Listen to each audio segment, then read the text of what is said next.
Hey everybody, this week I want to try remaking a song from an artist I'm really not that familiar with called Mk.Gee, which is funny. I am chronically bad at listening to new music. So anytime there's like this huge artist that like completely takes over the world, I'm just like, what? But yeah, I'm going to try remaking his song Alesis, and we're just going to see what we can come up with in an hour or so. So let's just get to it.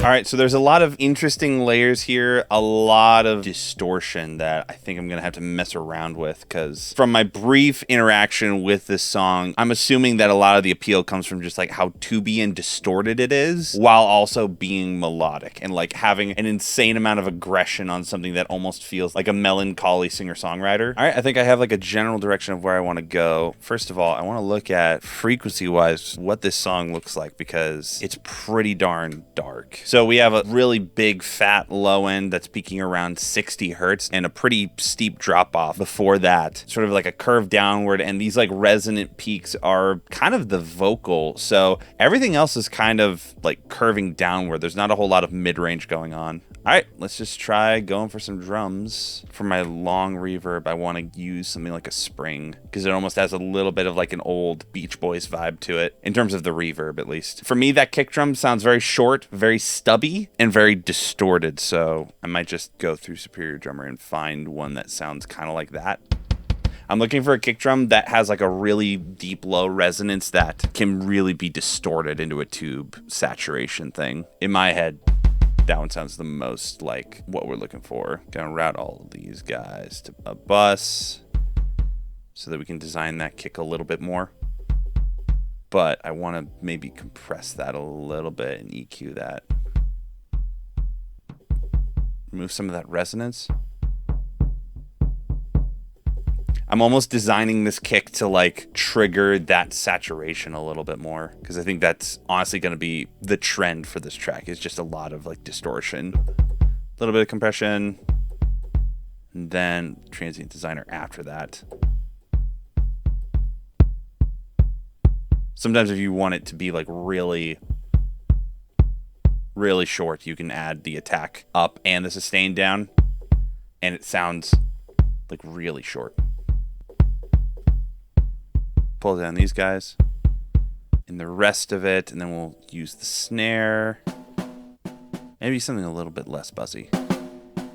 It's a little bit higher and ringier. Yeah, like already, like I want to dial it in a little bit more, but the sound of a spring reverb I feel like is going to be really important. For now, we will just kind of throw everything into here just to get a vibe, and we'll dial in the drums a little bit more.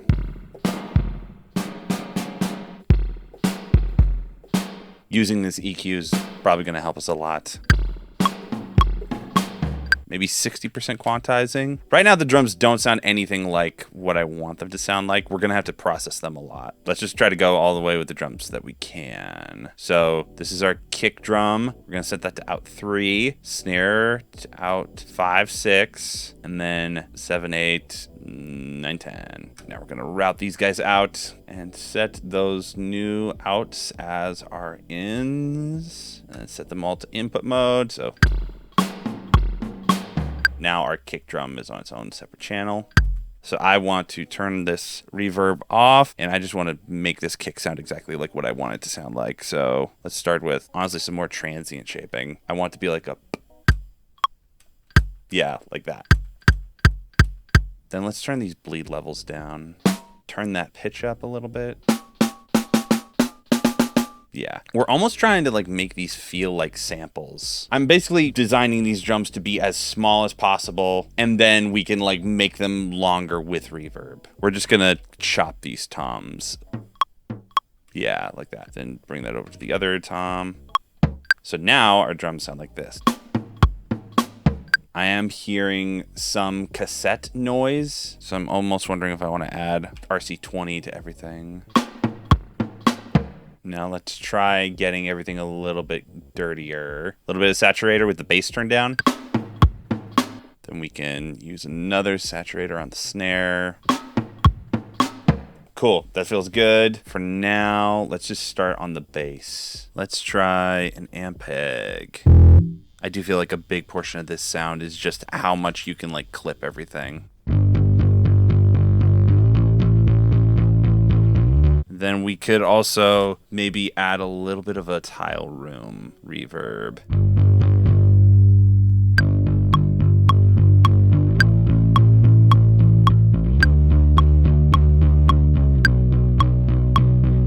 I feel like a large portion of this track is going to be built around those two things.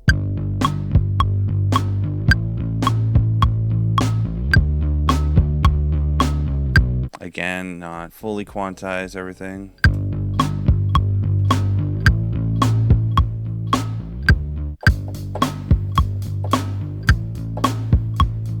I do feel like there's a little bit of like a rub with that hi-hat. Let's boost the hi-hat.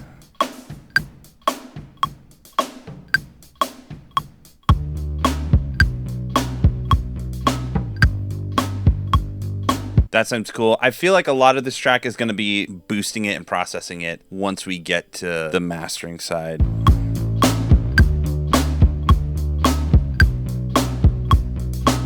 What was that vocal thing that he was doing?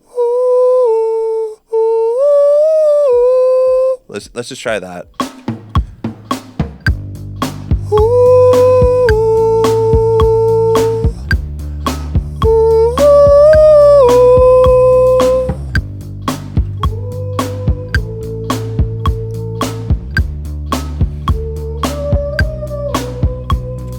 Then I think what we should probably do is throw a little bit more spring on that guy.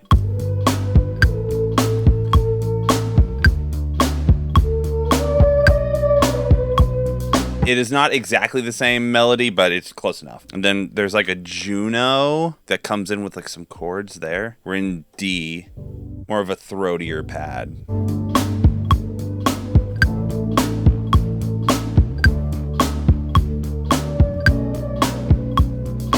I'm going to be honest, this one's pretty difficult. It's a pretty unique style that I feel like this song has. I don't think that that snare drum needs to be as harsh. I think it might be a little bit softer.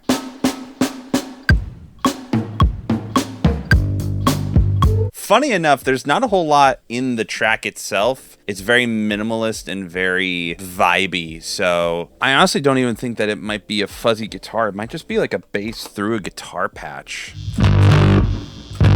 Yeah, we just want to get a little bit of almost like a grit layer on that pre-existing bass tone.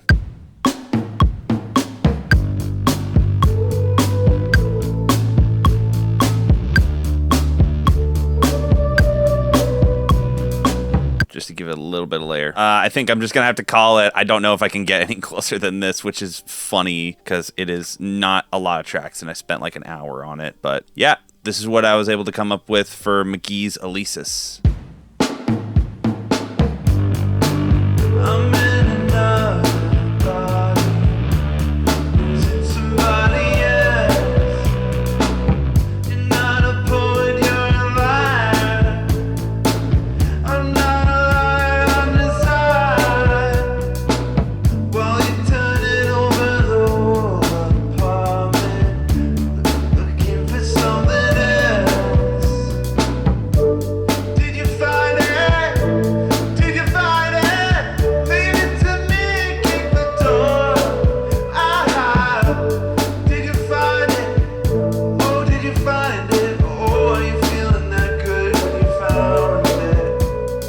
Man, I feel like the thing that I'm learning the most about this guy's style is the vocal just adds so much of the grit and the vibe to it, and that the track production is actually pretty minimalist. But yeah, hopefully you guys enjoyed this video. If you want more track recreations like this, join the Discord. There's a channel in there where I will post polls for what song we're going to do next. If you'd like to get occasional free guitar tones in the style of like the 1975 or stuff like that, there's a link in the description below for that too. We do a video like this every Friday, so hit like and subscribe if this is the kind of stuff that you're into. But yeah, I'll be seeing you guys next week.